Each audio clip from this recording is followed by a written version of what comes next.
welcome to the Max and Al Show. And boy, do we have an episode for you today. We have a very special guest. That's right, we do. He is a royal visitor from Scotland and England. Now, without further ado, please welcome King James I of England and VI of Scotland.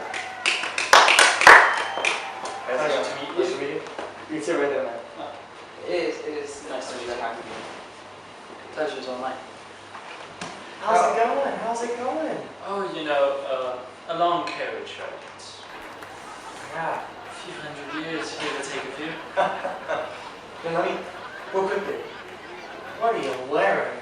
Well, you see, when you travel through time, you have to be suited to the time. And this is the closest I can find. Was it the paparazzi? That too.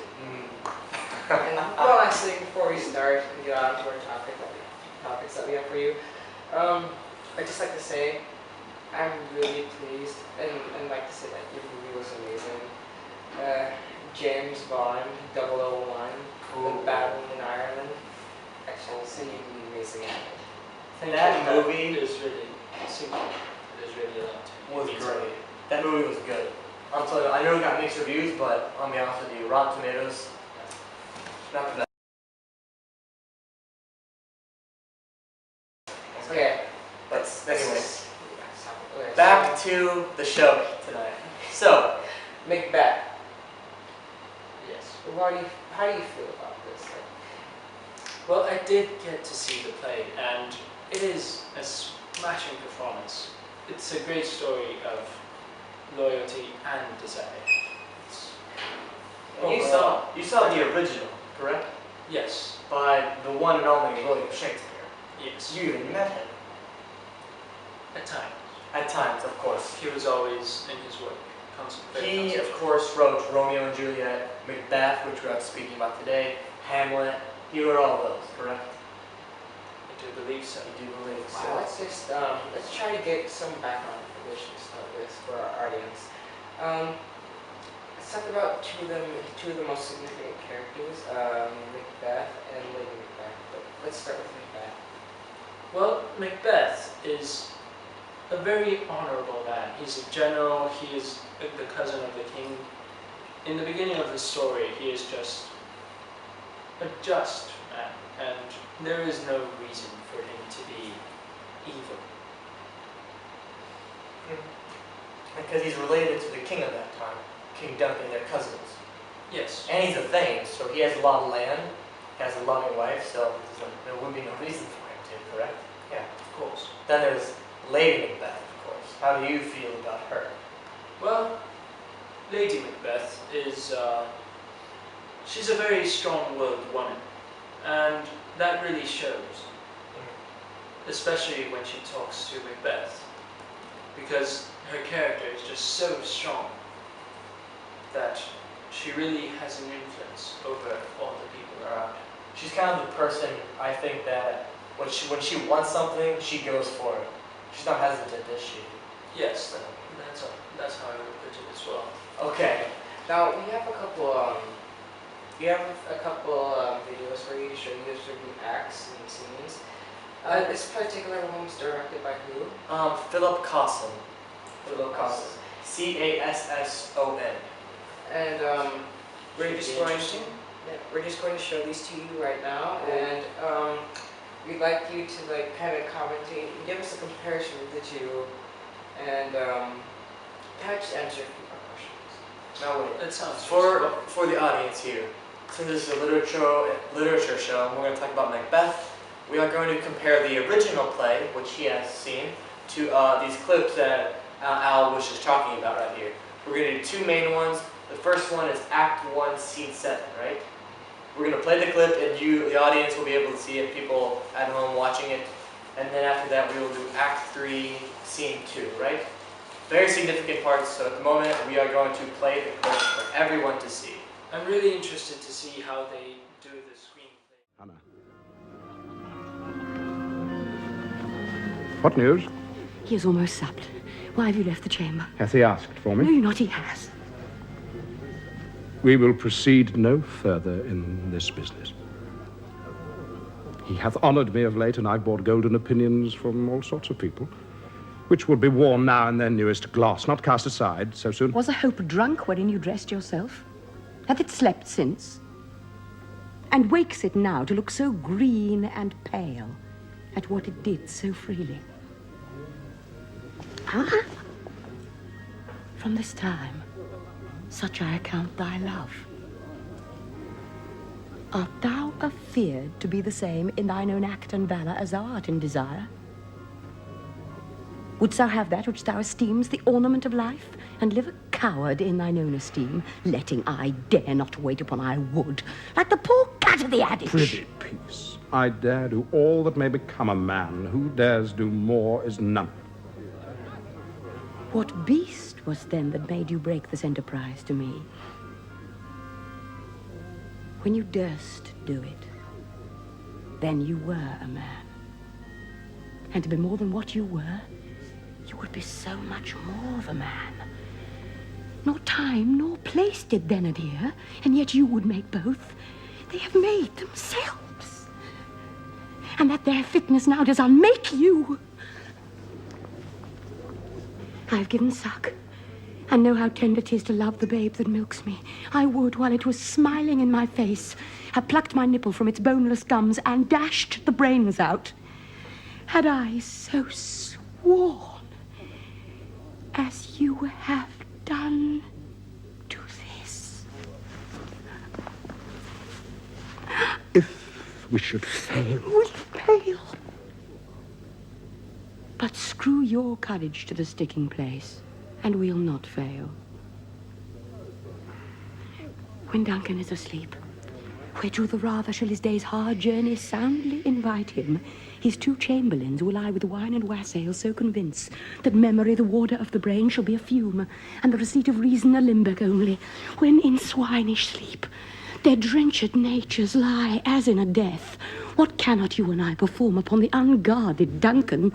What not put upon his spongy officers, who shall bear the guilt of our great quell? Bring forth men, children only, for thy undaunted metal should compose nothing but males. Will it not be received when we have marked with blood those sleepy two of his own chamber and used their very daggers? That they have done it? Who dares receive it other? As we shall make our griefs and clamour roar upon his death. I am settled and bend up each corporal agent to this terrible feat. Away, and mock the time with fairest show.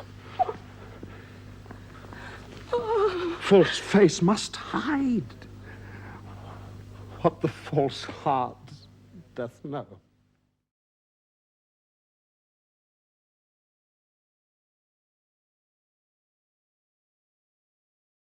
Welcome back, audience, and we really hope you like that. But one thing I want to ask you right now is the set itself compared to the black background you had. How did you feel about that, and what do you think of that? Well, the black set really gave more focus to the conversation between Macbeth and his wife, and really drew the audience's attention to more of the physical and emotional aspects of their discussion. Okay, and in your opinion, this is not right or wrong, what did you prefer better?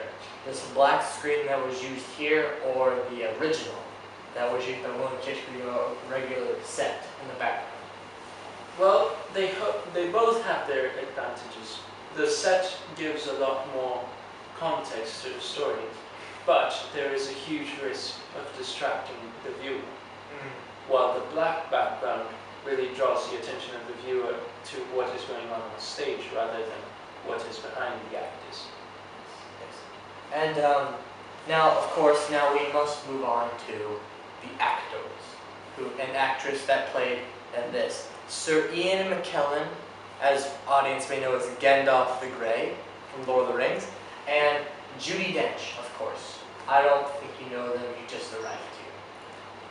Very talented. So about their acting, just in general, what they were doing while they were talking, how do you compare that to what actually happened in the play?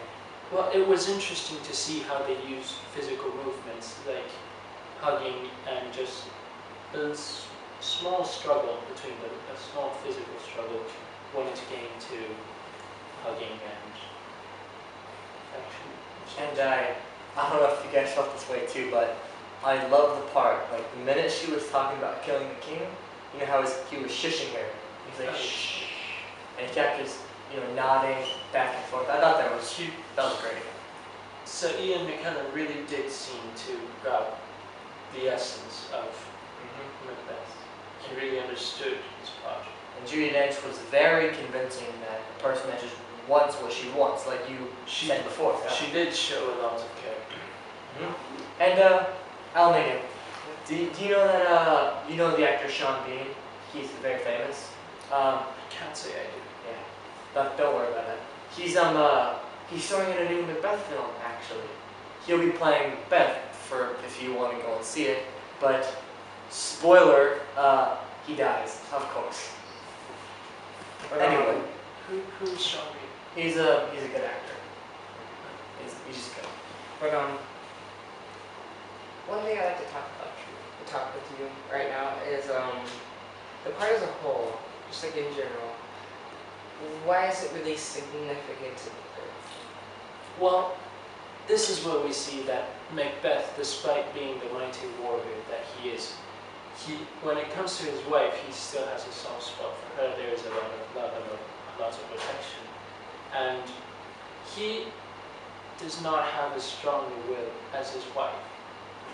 Lady Macbeth, in comparison to Macbeth, is a lot more strong in character and really determined on what she wants. And if I think this is the same scene or the scene before. It's where Lady Macbeth is calling upon dark spirits, right? Like Yes, I don't know the right vocabulary, but she's kind of going crazy, almost. Calling upon the demons and just taking her kindness out of her. Am I correct on that? I do believe that. Okay. Oh wait, it's time for a commercial break, but Okay. in a few minutes after commercials, we'll be coming back and we'll be seeing Act 3, Scene 2. We just had a short commercial break there, and now we're gonna get back onto it. Yeah. Okay, so let's right before we get into Act 3, Scene 2, I just want to talk about sorry, I'm just not used to having such roles here. It's just taking me a bit to just prepare myself. Max, what was I going to talk about? Yeah, you may have lost it there for a minute, man.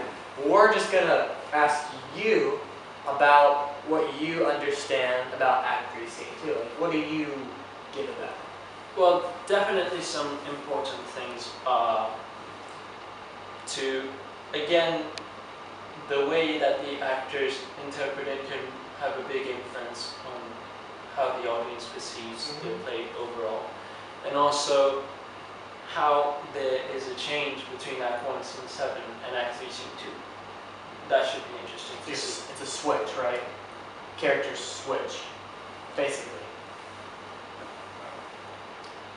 Kind of. Okay. And this is, if I have this correctly, this is where Macbeth plans to kill Banquo. And I do feel sorry though, because Banquo is your ancestor. So this may be a bit of a touchy situation. But moving on. So let's play the clip. Act 3, Scene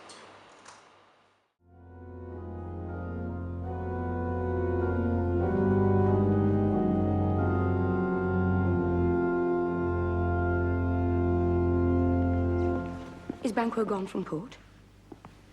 Aye, madam, but returns again tonight. Say to the king, I would attend his leisure for a few words. Madam, I will.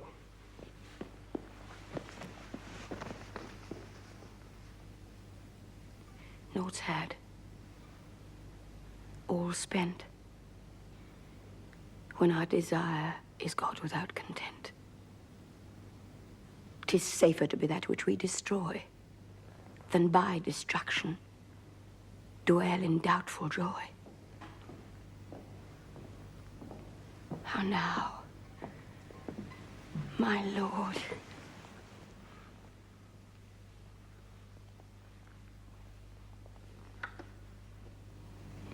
Why do you keep alone? Of sorriest fancies your companions making, using those thoughts which should indeed have died with him they think on. Things without all remedy should be without regard. What's done is done. We have scotched the snake, not killed it. She'll close and be herself, whiles our poor Malice remains in danger of her former tooth. But let the frame of things disjoint, and both the worlds suffer, ere we will eat our meal in fear, and sleep in the affliction of these terrible dreams that shake us nightly. Better be with the dead, whom we to gain our peace have sent to peace, than on the torture of the mind to lie in restless ecstasy. Duncan is in his grave, after life's fitful fever. He sleeps well. Treason's done his worst, nor steel, nor poison, malice domestic, foreign never, nothing can touch him further. Come on! Gentle, my lord. Sleek o'er your rugged looks. Be bright and jovial among your guests tonight. So shall I, love. And so I pray thee, you let your remembrance apply to Banquo. Present him eminence both with eye and tongue, and safe the while that we must lave our honours in these flattering streams, and make our faces visards to our hearts, disguising what they are. You must leave this! Oh, full of scorpions is my mind. Dear wife.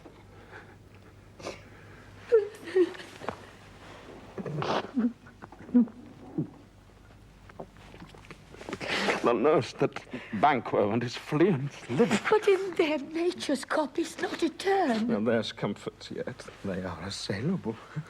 Then without jocund, ere the bat hath flown his cloistered flight, ere to black Hecate summons the shard-born beetle, with his drowsy hums hath rung night's yawning peal, there shall be done a deed of dreadful note. What's to be done? Be innocent of the knowledge, dearest Chuck, till thou applaud the deed. Come, sealing night, scarf up the tender eye of pitiful day, and with thy bloody and invisible hand cancel and tear to pieces that great band which keeps me pale. Light thickens, and the crow makes wing to the rooky wood. Good things of day begin to droop and drowse, whiles night's black agents to their praise do rouse. Thou marvelst at my words, but hold thee still. Things bad begun make strong themselves by ill. So, prithee go.